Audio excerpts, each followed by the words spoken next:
सडकैपछि नाङ्लो पसल खोले जस्तो यो सङ्घ महासङ्घको औचित्य देखिरहेको छैन मैले। यसले के गर्छ भन्दा भाइ फुटे गवार लुटे, यो सिङ्गो चाहिँ व्यवसाय महासङ्घ एउटा हुनु पर्यो, विभिन्न सङ्घहरू एउटै हुनु पर्यो। हामी सम्पूर्णको चाहिँ व्यवसाय सङ्घ भनेको त मात्रै सुन चाँदी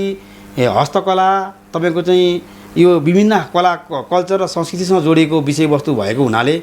र यो ट्रेडिसनल बिजनेस पनि भएको हिसाबले हामीले जोगाउँदै आएको पेसालाई चाहिँ आजको दिनमा आएर यो धराप हुन लागिरहेछ। किनभने विभिन्न खालका क्रिया प्रतिक्रियाहरू आउने, राज्यले यसमा चाहिँ विभिन्न खालका भूमिका खेल्ने, तस्कर माफियाहरूले पनि त्यो खालको भूमिका खेल्न पाउने, त्यो कारणले गर्दा यो महत्त्वपूर्ण र बहुमूल्य धातु, लो भोल्युम र हाई भ्यालु भएको चिज, यसलाई त एउटा चाहिँ तपाईँको चाहिँ ठ्याक्क यही हो भनेर पारदर्शी राज्यले पनि त्यो खालको ढङ्ग ल्याउनुपर्छ र सङ्घ महासङ्घ पनि त्यो खालको प्रतिक्रिया जनाएर अब हामी सङ्घ महासङ्घहरू व्यक्ति विशेष होइन, जुङ्गाको लडाइँ होइन, अब हामीले प्रत्येक तपाईँको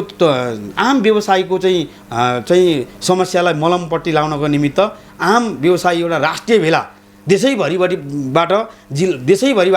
एउटा चाहिँ बृहत खालको 2-3टा महासङ्घ कति छौँ हामी अहिले, यो महासङ्घहरू बसेर बृहत भेला गरेर एउटा महासङ्घको चाहिँ खाका तयार गरेर एउटै खालको महासङ्घ र सुनमा ज्याला जर्ती यो सुनमा भएको कोटाको सिन्डिकेट यो सबै खारेजी गरेर एउटा खालको चाहिँ राष्ट्रिय सम्मेलन गरेर यसले चाहिँ निराकरण दिन सकेन भने यो सुन चाँदी पेसाले भोलिको दिनमा अझै भयावह स्थिति सिर्जना गर्न सक्छ भन्ने